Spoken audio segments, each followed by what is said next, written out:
marah untuk sesuatu yang saya tahu tapi kok sulit banget dilakukan, sesuatu yang gampang tapi kok sulit dilakukan, kok nggak jalan-jalan.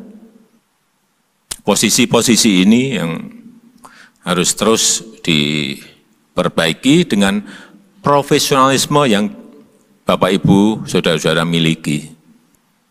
Setiap penugasan itu harus dihitung konsekuensinya. Bagi PLN berarti tarif seperti apa, bagi Pertamina terutama untuk premium dan LPG seperti apa, dan itu disampaikan transparan dan terbuka. Belak-belakan dengan angka-angka, dengan kalkulasi, dengan hitungan-hitungan. Tapi yang logis, karena penugasan terus, wah mikirnya nggak dicek, nggak dikontrol. Ya itu nanti kalau mau ke sekuritisasi akan ketahuan.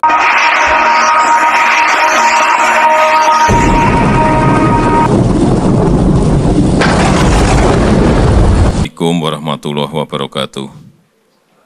Selamat siang, salam sejahtera bagi kita semuanya. Yang saya hormati para Menteri Kabinet Indonesia Maju, hadir bersama saya Pak Menteri BUMN, Pak Menteri Sekretaris Negara, dan juga Pak Menteri Investasi. Yang saya hormati para Direktur Utama beserta seluruh direksi, serta para komisaris yang hadir dari PLN dan juga dari Pertamina.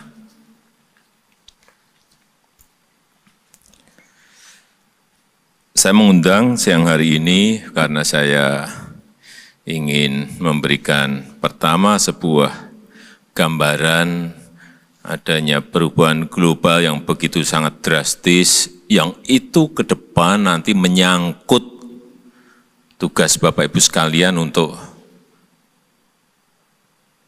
mengarahkan kapal besar ini menuju ke sebuah tempat yang tidak keliru.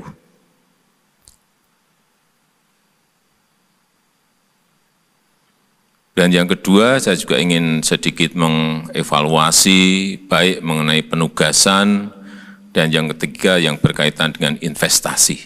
Itu aja mungkin yang ingin saya sampaikan pada siang hari ini. Yang pertama kita tahu baik pembicaraan di G20, juga pembicaraan di Glasgow, di COP26,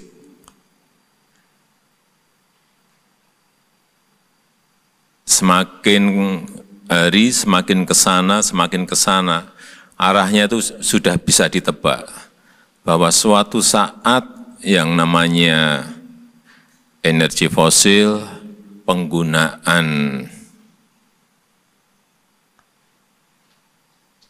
mineral fosil itu pada suatu titik akan di-stop. Pada kondisinya adalah misalnya PLN, ini penggunaan batu baranya masih sangat besar sekali. Pertamina juga bisnisnya berada pada posisi bisnis minyak dan gas yang mau tidak mau itu juga akan terkena imbasnya kalau ke depan itu mengarahnya semuanya ke mobil listrik yang saya pastikan akan segera dimulai di Eropa dan negara lainnya. Dalam bentuk sekarang ini sudah mulai dalam bentuk undang-undang, sudah dalam bentuk regulasi. Artinya bukan karena B2B atau karena bilateral, tidak, mereka akan memiliki itu. Sehingga kita semuanya harus betul-betul bersiap-siap. Memang kita tahu bahwa transisi energi ini memang tidak bisa ditunda-tunda. Oleh sebab itu perencanaannya, grand design-nya itu harus mulai disiapkan. Tahun depan kita akan apa, tahun depannya lagi akan apa, 5 tahun yang akan datang akan apa, 10 tahun yang akan datang akan stop misalnya. Sudah harus konkret dan jelas dan detail. Bukan hanya makronya, tetapi detail rencana itu ada. Di Pertamina ada, di PLN juga ada. Harus ada. Dan waktu yang masih, rentang waktu yang masih ada ini, ya gunakan sebaik-baiknya untuk memperkuat fondasi menuju ke transisi tadi. Dan memang untuk kepentingan yang lebih baik untuk anak cucu kita. Jadi mau tidak mau yang namanya transisi energi menuju ke sebuah energi hijau itu harus. Itu udah nggak bisa tawar-menawar. Itu tugas saudara-saudara untuk mencari teknologi yang paling murah yang mana. Tugasnya ke situ dan ini adalah kerja cepet-cepetan. Karena siapa yang bisa mengambil peran secepatnya, itu yang akan mendapatkan keuntungan.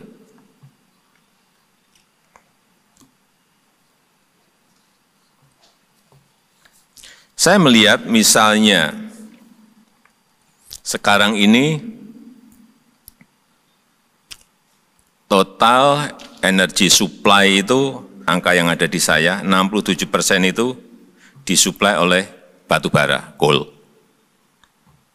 Fuel itu 15%, gas 8%. Nah, kalau kita bisa mengalihkan itu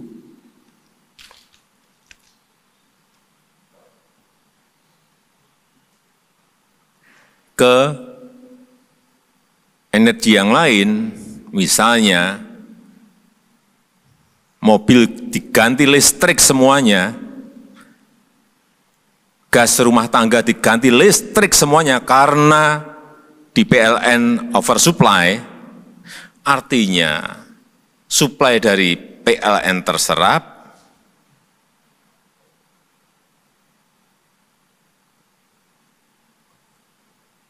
impor minyak di Pertamina menjadi turun. Goal besarnya adalah negara ini akan memperoleh keuntungan dalam bentuk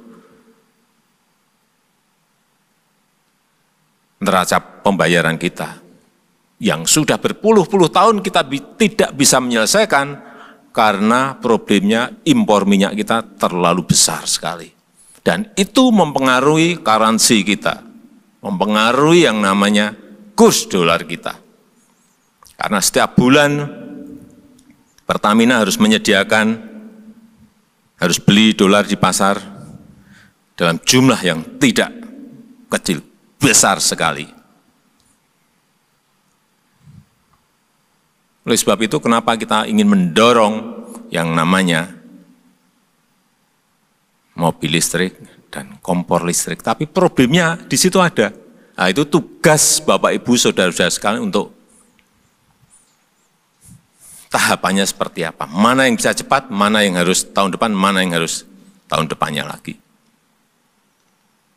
Larinya ke negara, kalau ini nggak diselesaikan sampai kapanpun neraca pembayaran kita nggak akan beres. Ini logika-logika itu yang semua kita harus ngerti. Hitung-hitungannya, bukan hanya khusus untuk PLN sebagai perusahaan BUMN, Pertamina sebagai perusahaan BUMN, enggak. Saudara-saudara ini adalah masih dalam lingkup badan usaha yang dimiliki oleh negara. Jadi artinya kepentingan negaranya ada meskipun profesionalisme untuk EBITDA-nya agar baik, keuntungannya agar baik, ya. Tapi sekali lagi masih ada beban yang namanya penugasan di Pertamina maupun di PLN. Jadi misalnya khusus untuk PLN, memang harus dibuka bagaimana transisi energi ini bisa segera dilakukan. Ada target, misalnya tahun ini harus goal 2022 misalnya, karena tinggal sebulan ini kan, tahun 2022 misalnya 5.000 megawatt harus geser dari coal ke bisa hydropower, bisa geothermal, bisa ke solar panel. Silahkan, tapi memang harus sudah ada tahapan-tahapan seperti itu. Tapi juga di sini ada gap, karena ini murah, yang ini agak mahal. Nah, gapnya ini gimana caranya menyelesaikan? Karena nanti akan banyak yang namanya investasi, karena kita kemarin bicara dengan Boris Johnson, dengan Joe Biden mengenai ini. Negara-negara gede jangan hanya bicara saja, tapi ini ada problem gap ini, siapa yang nanggung, siapa yang harus menyelesaikan. Kalau negara berkembang nggak mungkin, nyuruh-nyuruh nggak bisa kita. Saya sampaikan apa adanya. Nah, mereka kelihatannya sudah mau. Dari janji setiap tahun 100 miliar dolar untuk semuanya, untuk seluruh dunia. Setiap tahun. Nah, jangannya mau memberikan bayangan angka, tapi duitnya nggak nongol. Kita ngomong belak-belakan saja. Ini yang harus mulai disiapkan. Mana yang bisa digeser ke hidro, mana yang bisa digeser ke geothermal, kemudian mana yang bisa digeser ke surya, mana yang bisa digeser ke bayu, semuanya mulai diidentifikasi dan mulai karena akan ditekan kita. Jangan berinvestasi di Indonesia karena masih gunakan fosil. Jangan beri bantuan ke Indonesia karena masih menggunakan fosil. Nekennya masih kayak gitu. Ini yang harus kita antisipasi. Kemudian yang berkaitan dengan investasi. Saya melihat sebetulnya investasi yang ingin masuk ke Pertamina, ke PLN ini ngantri dan banyak sekali. Tapi ruwetnya itu ada di birokrasi kita dan juga ada di BUMN kita sendiri. Terus saya ini orang lapangan ya, saya kadang-kadang pengen marah untuk sesuatu yang saya tahu tapi kok sulit banget dilakukan, sesuatu yang gampang tapi kok sulit dilakukan, kok nggak jalan-jalan. Posisi-posisi ini yang harus terus diperbaiki dengan profesionalisme yang Bapak Ibu, saudara-saudara miliki. Setiap penugasan itu harus dihitung konsekuensinya. Bagi PLN berarti tarif seperti apa, bagi Pertamina terutama untuk premium dan LPG seperti apa, dan itu disampaikan transparan dan terbuka. Belak-belakan dengan angka-angka, dengan kalkulasi, dengan hitungan-hitungan. Tapi yang logis, karena penugasan terus, wah mikirnya nggak dicek, nggak dikontrol. Ya itu nanti kalau mau ke sekuritisasi akan ketahuan harganya kemahalan, harganya nggak sulit untuk disekuritisasi. Karena apa itu? Mentang-mentang ada penugasan terus numpang. Ini yang harus kita hindari. Kalau kebangetan ya akan saya lakukan tindakan. Artinya PLN Pertamina harus menjaga tata kelola dari setiap penugasan yang ada.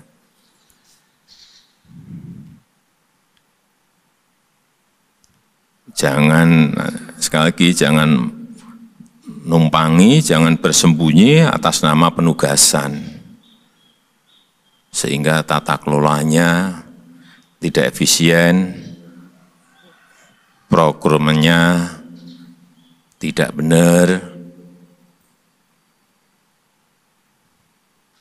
Ini yang harus dihindari dengan yang namanya penugasan itu. Itu kelemahan BUMN itu kalau sudah ada penugasan itu ini menjadi tidak profesional, ada di situ, titik lemahnya ada di situ. Sehingga profesionalismenya menjadi hilang.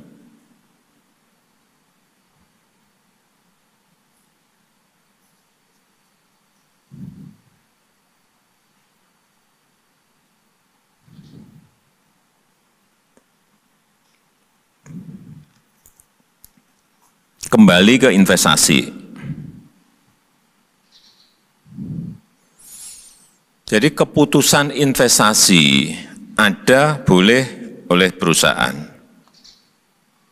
Tetapi pemerintah juga memiliki strategi besar untuk membawa negara ini ke sebuah tujuan yang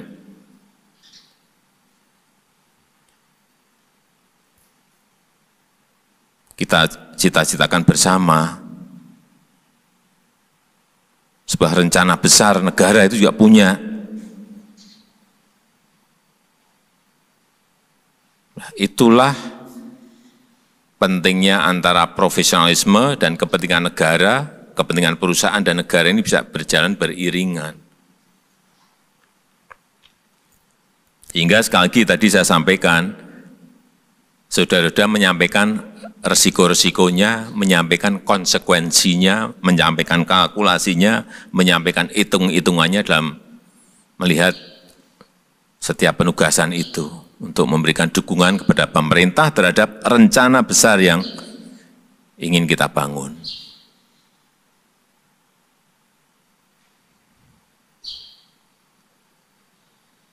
Pertamina tadi sudah saya sampaikan, PLN tadi sudah kita sampaikan. Kalau sudah ada rencana dan sudah kita sepakati, jangan ngulur-ngulur.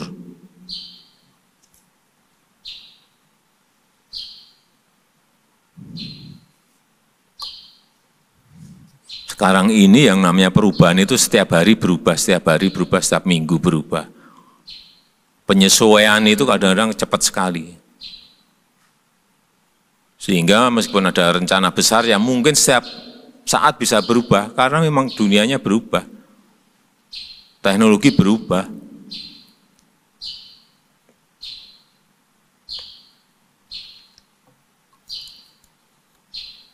Dan kesempatan itu, sekali lagi, kesempatan untuk investasi di Pertamina, kesempatan investasi di PLN itu terbuka sangat lebar.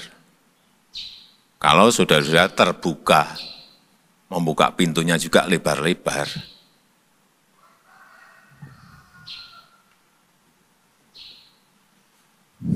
Keterbukaan itu yang saya inginkan dan diinginkan oleh Undang-Undang Cipta Kerja. Saya berikan contoh Pertamina misalnya. Sudah bertahun-tahun yang namanya Rosneft itu di Tuban itu ingin investasi. Sudah mulai saya ngerti, tapi Rosneft-nya pengen cepat. Tapi kitanya nggak pengen cepat. Ini investasi yang gede sekali, 168 triliun. Tapi realisasi baru kira-kira 5,8.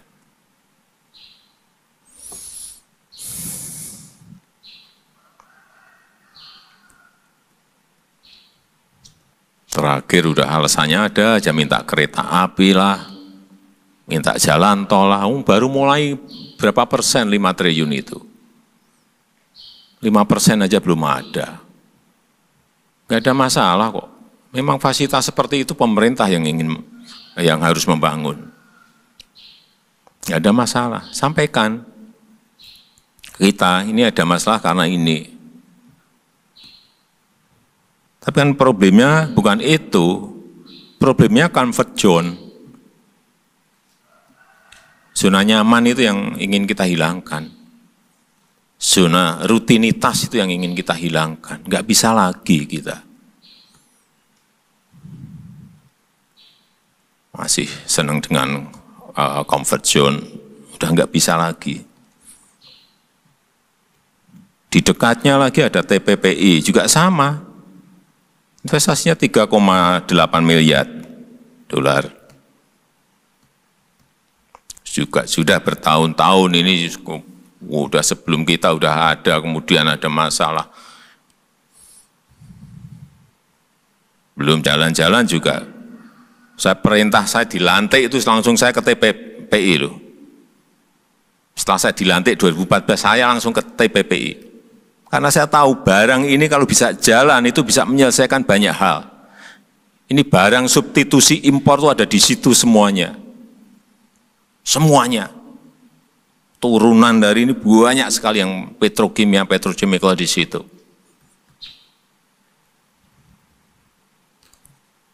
Sehingga waktu Bu Dirut, saya ke sana yang terakhir, Bu Dirut cerita itu ya saya bentak itu karena memang benar. Diceritai hal yang sama gitu loh. Bu, enggak. Saya enggak mau cerita itu lagi, saya sudah dengar dari Dirut-Dirut sebelumnya. Ya saya belak-belakan memang, biasa.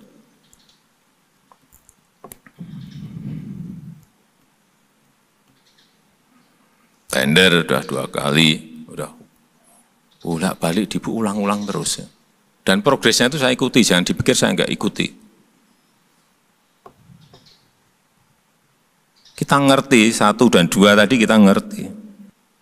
Negara itu pengennya, kita itu pengennya neraca transaksi berjalan kita baik, neraca perdagangan kita baik, impor enggak banyak karena kita bisa produksi sendiri, karena kita punya industrinya, kita punya mesinnya, kita punya bahan bakunya, kok enggak kita lakukan malah impor.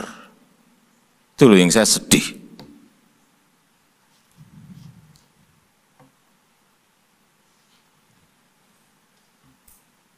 Karena nanti yang hilang banyak banget ini dari barang ini jadi, yang hilang akan banyak banget itu.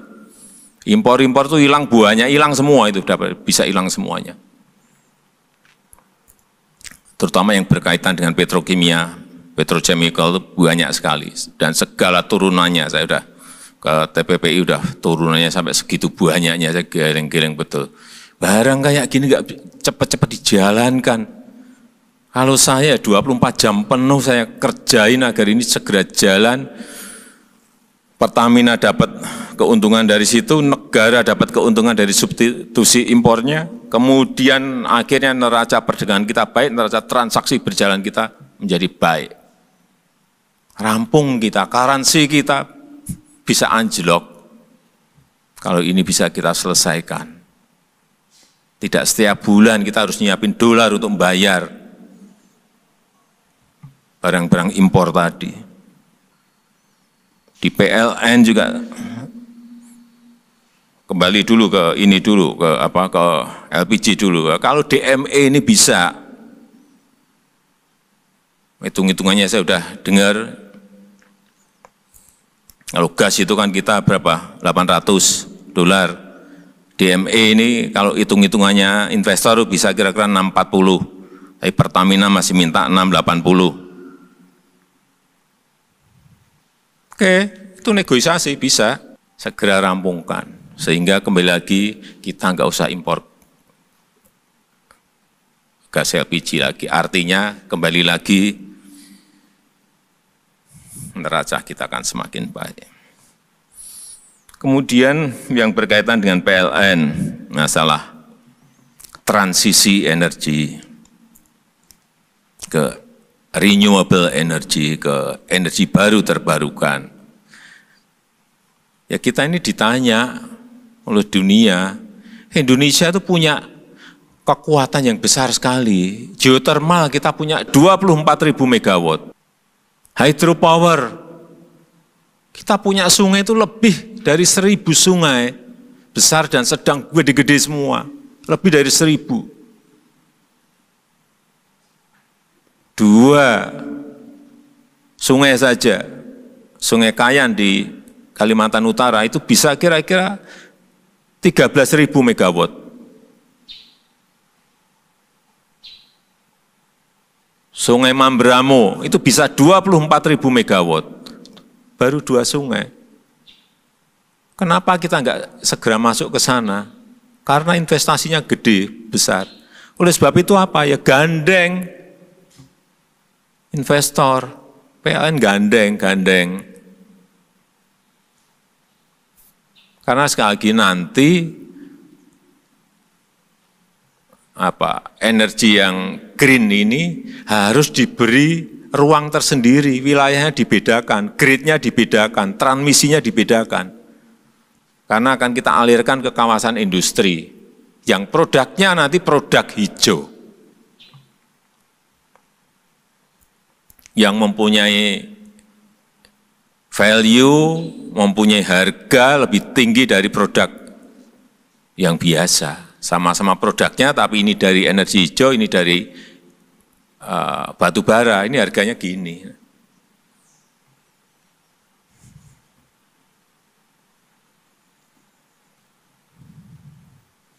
Ruang-ruang seperti itu harus dibuka lebar-lebar, Pak Dirut.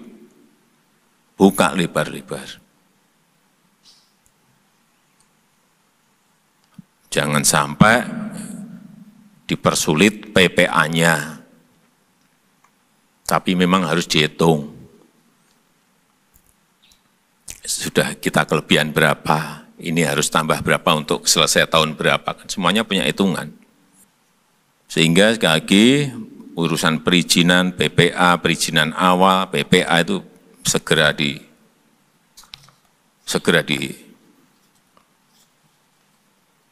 semuanya segera direform agar semuanya cepat, agar negara-negara lain melihat kita ini memang sudah berubah. Saya kemarin 2 kali berbeda menteri di Dubai dan Abu Dhabi, Menteri Uni Emirat Arab, kemudian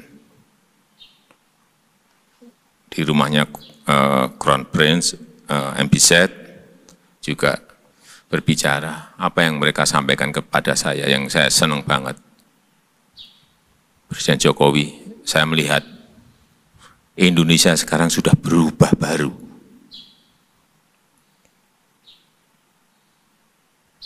Saya tanya, kenapa? Apanya? Semuanya serba cepat. Saya minta ini sehari 2 hari langsung dikerjain. Saya minta ini sehari 2 hari sudah selesai. Beda seperti yang sebelumnya, yang kita sendiri itu pusing betul itu berhubungan, baik dengan birokrasi maupun dengan BUMN. Nah, ini jangan sampai persepsi itu nanti runtuh gara-gara apa yang tadi saya sampaikan tidak dikerjakan dengan cepat. Saya rasa itu yang bisa saya sampaikan pada kesempatan yang baik ini. Saya kira saya belak-belakan ini bukan karena untuk apa, untuk kebaikan negara kita, untuk kebaikan Pertamina, untuk kebaikan PLN. Dan